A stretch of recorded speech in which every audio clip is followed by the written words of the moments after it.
Assalamualaikum warahmatullahi wabarakatuh. Hari ini Rabu, tanggal 5 Oktober 2022. Saya Mukhtar Agus Holib SH, Adipati Cendekiu Anggo Gantorajo, hari ini telah berumur 73 tahun dan masuk ke 74 tahun. Saya ingin hidup berpesan, mati berumanat kepada saudara Ketua RT, Ketua RW, Kades, Lurah yang ada di Provinsi Jambi ini. Karena banyak terjadi penyimpangan tentang pelaksanaan hukum adat di tengah masyarakat sekarang ini. Bisa-bisa saudara Ketua RT, Kades, Lurah melanggar pasal 368, diancam dengan pidana penjara 9 tahun. Kenapa demikian? Banyak kabar yang saya dengar, ada Ketua RT, Kades, Lurah menangkap para pelaku pelanggar adat, terutama di bidang muda-mudi, lalu diminta uang langsung. Ada yang minta uang 5 juta, ada yang 10 juta, ada yang 20 juta minta uang, katanya dengan alasan cuci kampung. Ini tidak benar. Perbuatan ini jelas pungli namanya. Pemerasan, melanggar pasal 368 KUHP. Saya ingin mengingatkan kepada Ketua RT, Ketua RW, Kades, dan Lurah seprovinsi Jambi. Saya ini pencinta hukum adat dan meneliti hukum adat Melayu Jambi ini selama 48 tahun. Mengadakan studi banding ke provinsi lain itu sebanyak 6 provinsi. Saya tahu persis di Indonesia ini ada 19 wilayah hukum adat, tapi salah satunya yang sistematis dan ilmiah adalah hukum adat Melayu Jambi. Sayangnya orang Jambi tidak memahami hukum adat Jambi. Yang dipahami hanya pantun, seloko adat, dan sebagainya. Ingat tentang peradilan adat. Saya menulis buku ini, Sumpit Gading Dama Ipuh, Hukum Adat Melayu Jambi. Sudah saya patenkan, saya mempunyai hak cipta, sudah saya SBN-kan. Nah, buku ini telah dibeli oleh pihak Kapolda Jambi sebanyak 83 buah. Ingat, artinya mulai tahun 2018 kemarin, Kapolda dan jajarannya telah mempelajari hukum adat Jambi ini. Dia tahu yang mana yang adat, yang mana yang bukan adat. Nah, sekarang kita kembali ke badan peradilan. Peradilan adat yang dilaksanakan oleh orang adat sekarang ini menyimpang dari aturan hukum. Hentikanlah itu. Yang sudah terjadi sudahlah. Peradilan adat sudah dihapus oleh pasal 1 ayat 1 Undang-Undang Nomor 1 DRT tahun 1951. Artinya sudah 50 tahun lamanya peradilan adat di Indonesia, termasuk Jambi, sudah tidak ada lagi. Pemerintah telah membuat jalan keluar. Delik adat Karena peradilan adat sudah dihapus, tapi delik adat tidak dihapus. Masih berlaku, Undang 20 itu masih berlaku. Tentang pidana adat masih berlaku, masih hukum positif dia. Hanya diadili oleh pengadilan negeri melalui pasal 3, pasal 5, ayat 3 huruf B Undang-Undang nomor 1 DRT tahun 1951. Jadi kalau delik adat di desa, karena peradilan adat tidak ada lagi, dibawa ke pengadilan negeri melalui proses perkara singkat. Jadi artinya di desa ada kejadian, lapor sama polisi, polisi serahkan ke pengadilan tanpa melalui jaksa. Hukum yang dijatuhkan terhadap delik adat itu, karena di dalam pasal itu mengatur tentang delik adat yang tiada bandingannya dalam KUHP, artinya tidak diatur dalam KUHP, nah maka diancam 3 bulan penjara. Kalau bujang gadis yang bertemu di lapangan berpeluk cium, bawa ke pengadilan 3 bulan penjara. Atau kalau menurut hakim, dalam pasal itu disebutkan menurut hakim 3 bulan penjara itu sangat terlalu ringan, maka hakim boleh menjatuhkan putusan tentang delik adat tadi setinggi-tingginya 10 tahun penjara. Itu jalan keluarnya. Nah, sekarang saya ingin mengatakan, karena peradilan adat sudah dihapus, hukum pidana adat Undang 20 kita itu tidak dihapus, tidak pernah ada aturan yang mencabutnya. Maka pemerintah dari dahulu sampai hari ini masih membuka pintu tentang peradilan perdamaian adat. Artinya kejahatan adat diadili oleh peradilan perdamaian adat. Apa dasarnya? Dasarnya pertama adalah pasal 130 IS itu Indistatregeling. Di zaman Belanda dulu ada undang-undang tentang kekuasaan kehakiman. Nah, itu situ diatur dalam pasal 130. Yang kedua, setelah itu dihapus, diatur lagi kembali dalam pasal 3 RO, Rechtelijk Ordonnantie. Itu undang-undang tentang kekuasaan kehakiman. Setelah kita merdeka, dia diakui oleh pasal 2 Romawi, aturan peralihan Undang-Undang 45. Kemudian diatur dalam pasal 18 ayat 18B ayat 2 Undang-Undang Dasar 45. Disebutkan di situ, negara mengakui dan menghormati kesatuan-kesatuan masyarakat hukum adat beserta hak-hak tradisionalnya. Jadi hak tradisional mengadili, memakai gelar adat, menyidangkan adat masih diakui. Yang selanjutnya diatur lagi dalam pasal 161 RBG. RBG itu hukum acara perdata daerah seberang.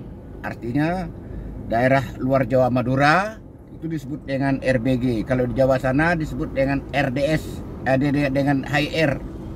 Itu. Ini zaman Belanda dulu. Begitu.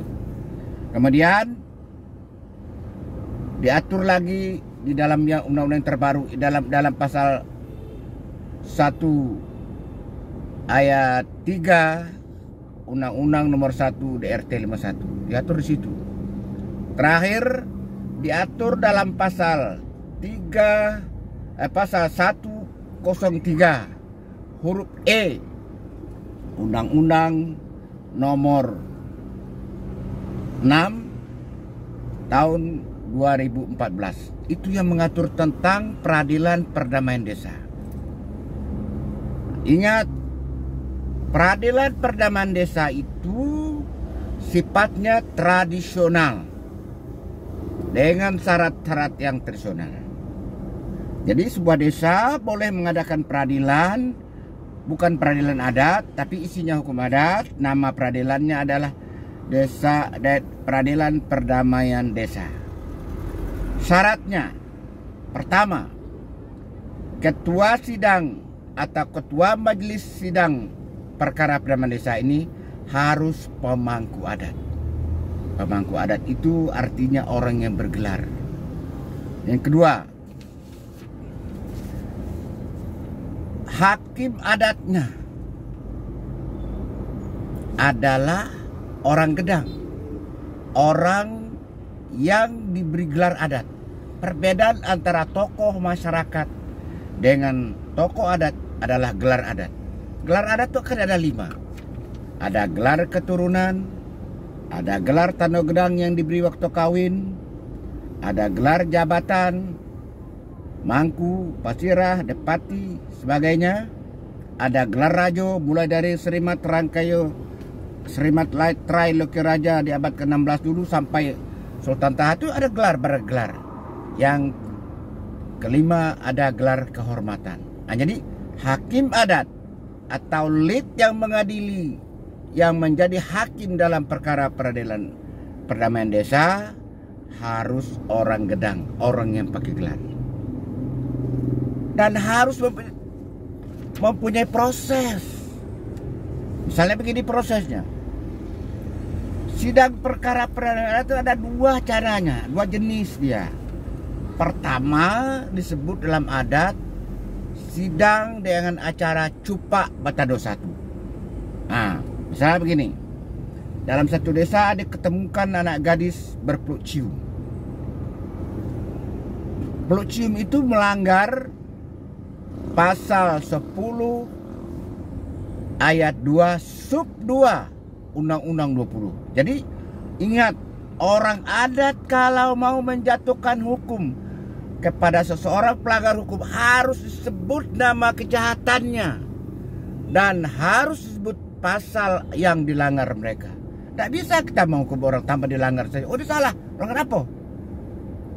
Orang Gedang balku kecil. Oh, tak bisa. Orang Gedang balku kecil bukan bunyi pasal undang-undang, bukan kejahatan. Itu harus tunjuk pasalnya. Sudah ada sudah ada aturannya di Jambi ini. Yang disebut dengan Undang 20 itu adalah aturan hukum adat atau pidana adat yang berisi 20 pasal. 20 pasal, 79 ayat, 26 sub itu. Jadi disebut nama kejahatan, disebut pasal yang dilanggar. Lalu orang si tersangka ini tadi dilaporkan kepada Dubalang berempat Gedang bertujuh. Artinya apa? Di setiap desa di Provinsi Jambi ini wajib ada Dubalang berempat Gedang bertujuh itu yang penegak hukum adat, yang membantu kepala desa, yang membantu penegak hukum, kades, lurah untuk menegakkan hukum adat. Diproses kepada dia, kalau dia bersalah baru diajukannya ke sidang peradilan perdamaian desa dengan sirih senampan. Dibuat cerana sirih senampan, diletakkan keris di atasnya. Misalnya begini, ini cerana sirih. Nah, diletakkan keris di sini. Nah, baru Dubalang berempat Gedang bertujuh ini berkata kepada nenek mama, kepada pemangku adat, kok tinggi pusaka rajo dijuluk dengan kuju dan sebatang, kok rendah pusaka rajo disauk dengan keris dan sebilah, kusut minta usai, keruh minta jernih. Karena ada di negeri kita ini sekarang ada pelanggar hukum adat, lalu dibilangnya si anu pada tanggal sekian ini kejadiannya. Nah, sekarang tolong diadili. Nah, maka yang seperti ini namanya acara adat cupak batado 1 oleh peradilan perdamaian adat tadi, perdamaian desa tadi yang dipimpin oleh pemangku adat dengan anggota sidangnya adalah orang yang bergelar, yang punya gelar adat. Nah, maka pertama dikeluarkan dulu kalau ada yang keluarga mereka nih, yang keluarga terdekat sampai derajat ketiga dikeluarkan. Nah, kemudian hakim adat yang ada itu disumpah akan menegakkan hukum adat. Setelah itu baru disidangkan, ditemukan pasal yang dilanggarnya. Lalu tahu nama kejahatannya, lalu dijatuhkanlah hukuman situ. Baru ada hukumannya. Tidak bisa langsung minta uang kamu 15 juta untuk cuci kampung, tidak bisa. Ingat, menjatuhkan putusan hukum itu harus di depan sidang peradilan adat. Kalau di pengadilan negeri harus dalam sidang. Saya di hakim dulu. 33 tahun saya menjadi hakim pengadilan negeri. Tidak pernah saya menjatuhkan hukum di meja saya saja. Tidak. Di sidang. Dalam sidang saya jatuhkan hukum. Ada hukuman penjara, ada hukum kurungan, ada hukuman mati juga, tapi di sidang. Nah, ingat, LAM sekarang bukan badan peradilan adat. LAM tingkat desa, LAM tingkat kecamatan yang melanggar hukum itu. Kenapa saya kata melanggar hukum? Sebab di dalam perda ada LAM kecamatan, tapi ada di daerah yang ada LAM kecamatan. Itu berarti LAM itu melanggar perdanya, perda provinsi. Nah, LAM bukan badan peradilan. Tidak ada hak LAM mengadili suatu perkara pidana adat. Perkara apa saja tidak boleh. Nah itu tadi. Jadi yang mengadili perkara pidana adat adalah peradilan perdamaian adat di tingkat desa. Jadi ajukan oleh Dubalang. Nah, waktu diajukan Dubalang dipanggil mereka, yang si tersangka ini ditanyakan, betul kamu melakukan? Oh betul. Nah kalau betul langsung dijatuhkan hukuman dengan langsung bersidang menjatuhkan hukuman. Ini namanya Cupak, sidang adat Cupak Batano 1. Tapi ketika dia dipanggil mereka bersama suku Tenganai tentunya, lalu mereka mengatakan kami tidak benar Pak berbuat salah. Salah itu Dubalang itu. Nah kalau begitu lalu disuruh pada mereka membuat cerano sirih seperti yang diadakan Dubalang berempat tadi. Ada keris di atas cerano itu. Taruh keris di atas cerano itu. Nah kamu buat seperti ini. Tangkis atau impit sirih dari Dubalang berempat gedang bertujuh ini. Kalau terhimpit kamu boleh mencip. Kalau bertengger boleh kamu pukul. Kalau kamu benar ajukan kebenaran. Nah, lalu dia mengajukan sirih senampan kepada ini Mama, mengatakan dia tidak benar, tidak bersalah. Apa yang dikatakan oleh Dubalang itu tidak benar. Jadi Dubalang berempat itu sebagai polisi dan sebagai jaksa penuntut di depan sidang. Itu guna Dubalang itu. Nah lalu setelah disyaratkan tadi, artinya di tangan pemangku adat ada 2 keris. 1 keris yang Dubalang, 2 keris yang dari pihak tersangka. Nah, lalu diadililah, disidangkan, dibaco sampai ke Amun Padu, dikaji sampai ke Ginim, mana kesalahannya, mana kebenarannya, ditimbang. Nah, itu sidang yang seperti itu, itulah yang disebut dengan sidang adat Cupak Batano 2. Karena apa? Karena ada 2 keris yang dipegang oleh pemangku adat. Kalau yang sudah Cupak Batano 1 hanya keris yang dipegang oleh pemangku adat, keris dari Dubalang saja. Jadi tidak bisa kita kalau mau beradat harus kita ikuti cara adat, tidak bisa. Harus ada cara no sirih senampan, bukan tepak sirih. Ini yang keliru ini. Cerano sirih itu adalah lambang jiwa raga orang Melayu Jambi yang diatur dalam RBA 1502 Masehi dan dimasukkan dalam Perda nomor 1 tahun 1969. Itu tentang cerano sirih. Nah, lalu dijatuhkanlah putusan situ. Nah, bagaimana kalau waktu menjatuhkan putusan? Waktu menjatuhkan putusan peradilan perdamaian adat itu tidak di hadapan terdakwa, tapi dijatuhkan dalam sidang, dipanggil suku Tenganai dari yang bersangkutan. Inilah yang disebut dengan adat. Dalam adat disebut dengan hidup basukuduo, mati basukuduo. Artinya A dianggap bersalah. Ada suku Tenganainya dari pihak ibunya, ada suku Tenganan dari pihak ayahnya. Ini dia yang disebut dengan adat bersekutu. Begitu. Nah, putusan dari peradilan perdamaian adat itu bersifat restoratif, mengembalikan keseimbangan yang sudah terganggu. Karena peradilan perdamaian adat itu tidak mengadili perbuatan pidana adat, pidana. Orang membunuh, orang mencuri, bukan perbuatan mencuri, bukan perbuatan membunuh yang diadili oleh peradilan adat, tetapi akibat dari perbuatan membunuh. Ada orang yang janda, ada orang yang yatim, ada orang yang marah, yang ribut, yang mau balas dendam. Nah, inilah yang diadili dan dikembalikan keseimbangannya. Nah, itulah yang disebut dengan restoratif. Maka disebutlah dalam adat butak. Butak itu artinya bukti terhutang. Orang pelanggar adat itu sudah terbukti terhutang, maka dihukum dia dengan cuci kampung. Hewan, kalau mencuci kampung harus dengan hewan, harus ada potong hewan, entah itu ayam, entah itu kambing, tergantung besar kesalahannya. Nah, bisa saja kerbau, kalau memang kalau kerbau hukuman anunya dia yang dihukumkannya. Tapi ingat, ketua RT, kades, lurah tidak boleh menjatuhkan hukum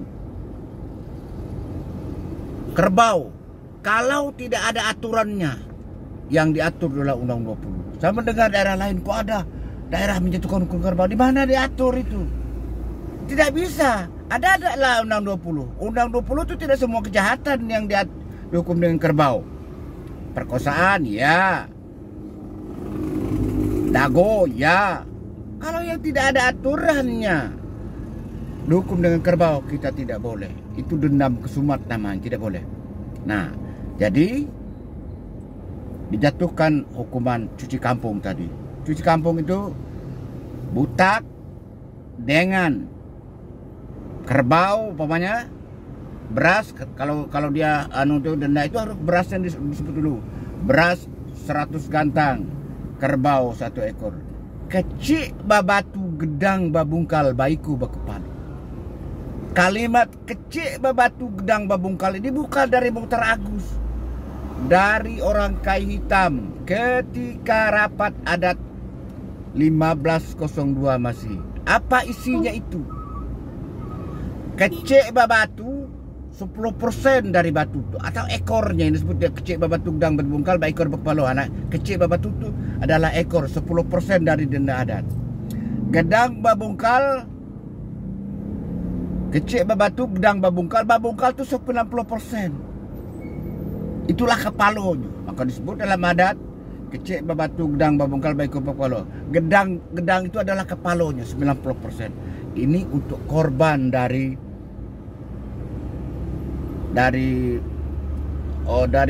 yang terkena musibah hukum adat tadi. Nah itu. Jadi kecik babatu gedang babungkal didenda dengan emas sekian, 1 kati misalnya.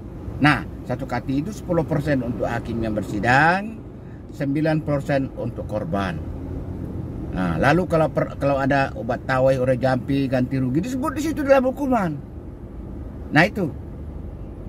Tidak ada satu kejahatan di tengah masyarakat yang tidak dihukum asal perbuatan itu melanggar syarak mengatur adat memakai, pasti dihukum dengan Undang 20. Jadi kalau ada sesuatu masalah tidak diatur dalam Undang 20, tapi kejahatan itu perbuatan itu kejahatan melanggar syarak, maka Undang 20 itu kita kiaskan.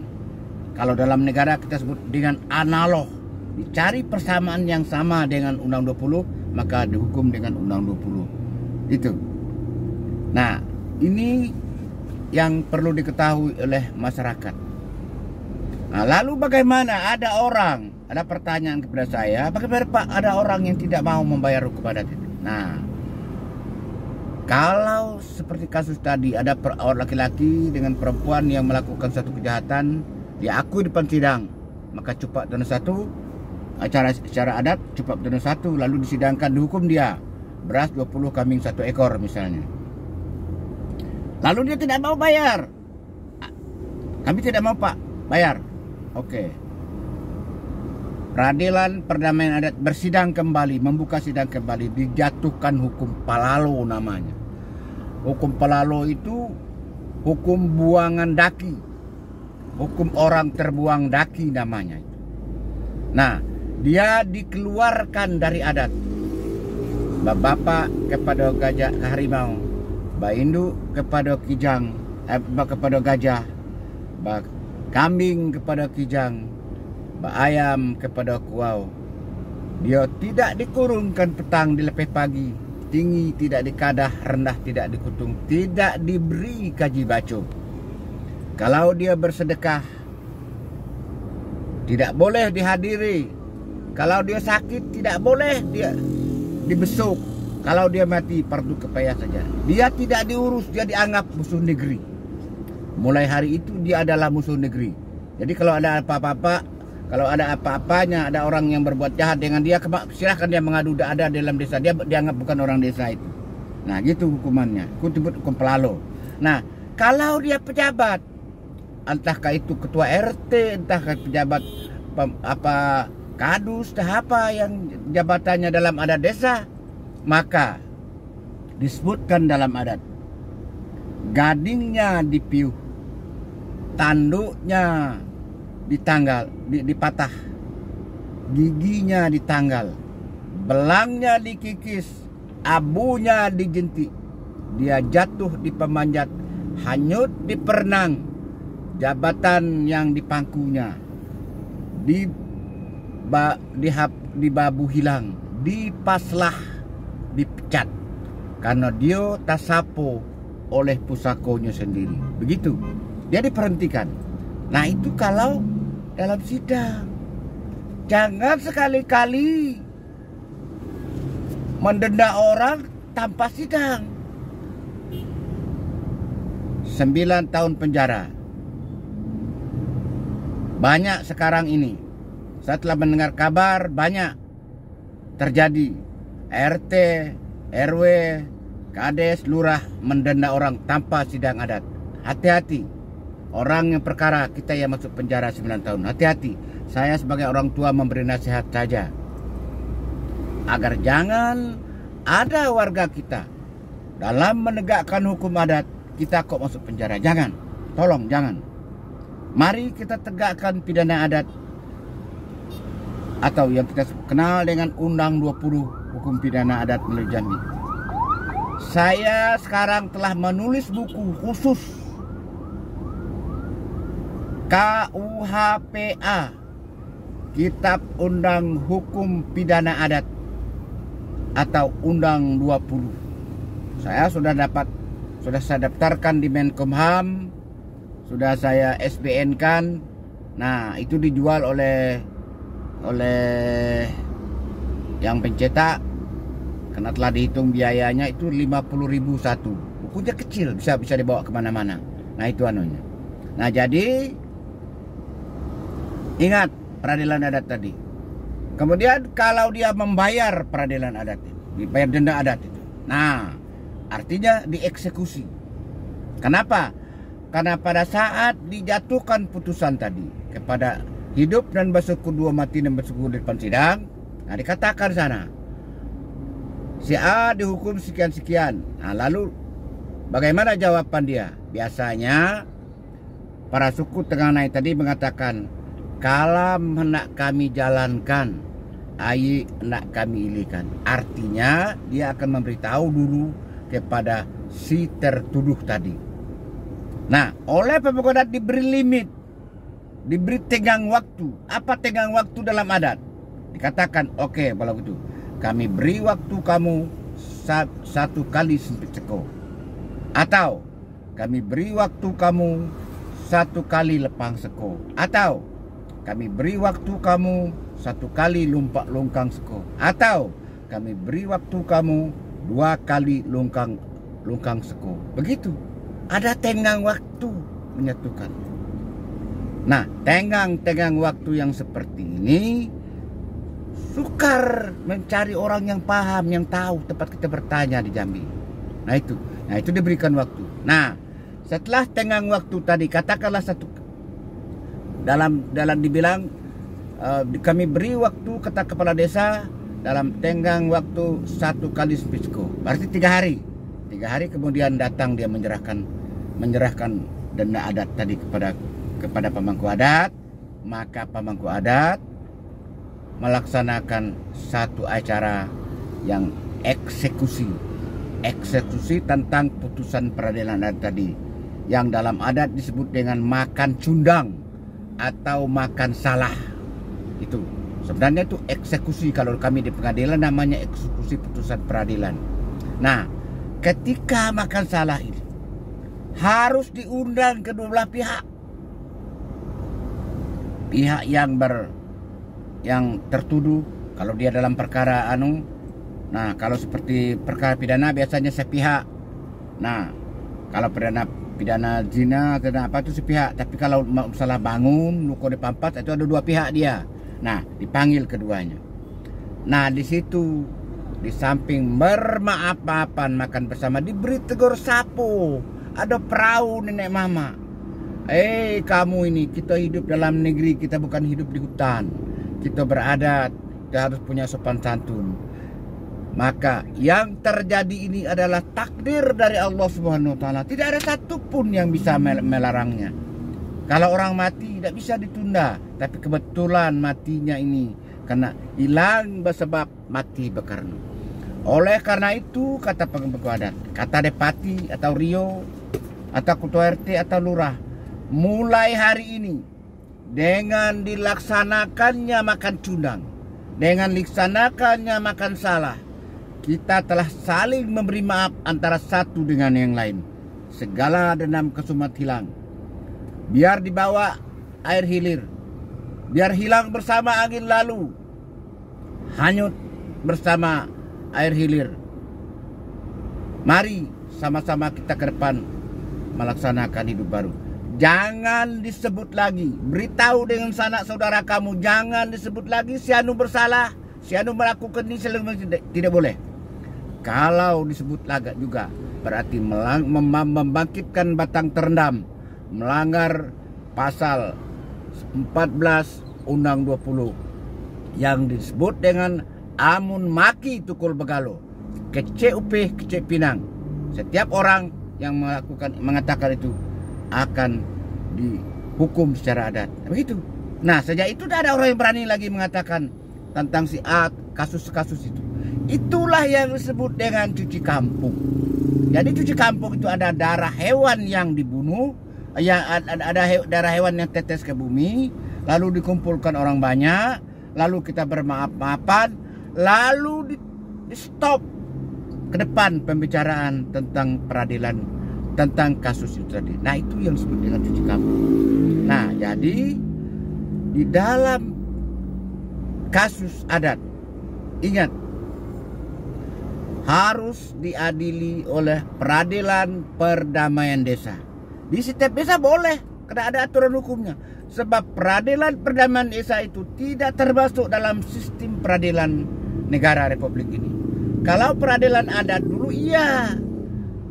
Sebelum tahun 51, peradilan adat itu boleh menjatuhkan hukum badan, hukum penjara, kurungan, kerja paksa, buangan, boleh. Hakimnya juga tidak perlu pakai gelar. Ada orang Indonesia pakai hakimnya, ada orang Belanda hakimnya, ada orang Belanda jadi terdakwa dan tersangkanya, ada orang Indonesia tersangkanya itu. Nah, zaman itu banyak sekali peradilan. Ada peradilan adat, ada peradilan usaha praja, ada peradilan kepolisian, ada peradilan LANRAT, macam-macam bahasa. Ada 9 kalau saya tidak salah itu. Nah, itu yang dicabut oleh pemerintah melalui Undang-Undang Nomor 1 DRB Nomor 1. Sayangnya orang adat Jambi, biar dilam, biar dirualam, tidak mengerti. Peradilan adat itu sudah dihapus. Na'udzubillah. Dah tahun 50. Sekarang sudah 2022. Sudah 60 tahun lebih. Kok tak paham hukum peradilan adat itu dihapus? Na'udzubillah. Apa kerjaan di LAM ini? Apa kerjaan kita di Jambi ini? Lebih parah lagi. Undang 20 pasal. Tak ada satupun orang adat di Jambi yang saya temui hafal pasal itu. Tak ngerti saya. Apa kerjaan itu? Tidak mengerti saya. Padahal udah 20 saja 20 pasal. Pertama, pasal 1 tikam bunuh padang badarah. Pasal 2 upas racun batabong saya. Pasal 3 samun sakal tegak di bate. Pasal 4 sio baka puntung berasap. Pasal 5 maling curi dinding balabang. Pasal 6 rebut rampas mato belala. Pasal 7 dago dagi memberi malu. Pasal 8 sumbang salah laku perangai. Pasal 9 induk salah larang pantang. Pasal 10 anak salah gesoh begini. Pasal 11 mati dibangun ganti nan hilang. Pasal 12 luko dipampe jangan batau. Pasal 13 balu ditepung tawa sedingin. Pasal 14 amun maki tukul bagalu. Pasal 15 amat salah lembaga nempuh. Pasal 16 hutang bautang pencarian. Pasal 17 olok gadai janji semayu. Pasal 18 dago tawa memberi congkak cengking. Pasal 19 sulo sawa unang lalu. Pasal 20 ternak kanang malam umu ladang pagasyang. Kalau ini dimengerti oleh orang Jambi, oleh orang adat, lalu kita tegakkan hukum ini, aman Jambi ini, adil makmur, hidup jayo, mati sempurna, insya Allah akan diraih oleh kita orang Jambi. Barangkali itu saja yang dapat saya sampaikan. Saya hidup berpesan mati berumanat kepada ketua RT, kepada ketua RW, kepada kades, kepada lurah yang ada di Provinsi Jambi ini. Jangan menyidangkan perkara, jangan menghukum orang tanpa menyidangkan suatu perkara. Dan ingat, lam desa, lam kecamatan, lam kabupaten, bukan lam provinsi, bukan badan peradilan. Kalau kita menyidangkan menjadi badan peradilan, Anda akan berurusan dengan hukum. Anda melanggar pasal 24 Undang-Undang Dasar 45. Itu sama dengan makar, mendirikan suatu peradilan dalam negara yang sudah ada peradilan negeri itu. Tidak boleh melanggar undang-undang. Nah itulah pesan saya. Sudah saya paparkan segala nandape. Sebaris tak lupa, setitik dah hilang. Ko ado nan talindung di balik daun, tinggal di hunut bakal lamo. Bukan memelau panen di lekuk, bukan bakuak mandi bakumpai, tidak bersisi mandi ke laut. Kok kurang suko ditukuk, kok jarang suko disisip, kok hapat suko diturang, kok bungkuk suko dilurus benar, suko dioleh panjang di kampuh libah, alam takemang menyudahi. Tamat kaji kitab dilingkup, tamat gayung pedang diletak, hikayat habis sengketo sudah, sah samo dilunjo, batal samo diampang. Terserah kepada ombak nan bersabung, angin nan bapuhun, di situ sisik balunggu, tulang balamun, yang tinggal untuk nan pandai. Titik air bisa bataup, orang sekapal duduk temenung, dalam kelam elok berlampu. Nan satitik jadikan laut, nan sekepal jadikan gunung, alam terkembang jadi guru. Balam terbang ke muka pintu, padi sulit apo dimakan, alam terkembang jadi guru. Bumi dan langit ada di dalam. Yang benar dari Allah yang Maha Kuasa, yang salah dari saya Mukhtar Agus Solib Esa. Kepada Allah saya mohon ampun dari segala dosa dan kesalahan. Saya mohon Allah jangan mencabut nyawa saya sebelum dosa saya diampuni semuanya. Kepada nan sakti keramat mohon tabi, ko ado nan terlewat terlampau, terlewat dalam bekato, terlampau dalam melangkah. Kepada sesama insan mohon maaf dari salah kata dan perbuatan. Marilah kita berbangga hati dalam kemiskinan, bermuka manja dalam kesulitan. Segala yang terjadi ini kita anggap adalah permanen hidup. Jangan terjadi rumah sudah tukang dibunuh, baik selesai tukul berdengkang, api padam puntung berasap.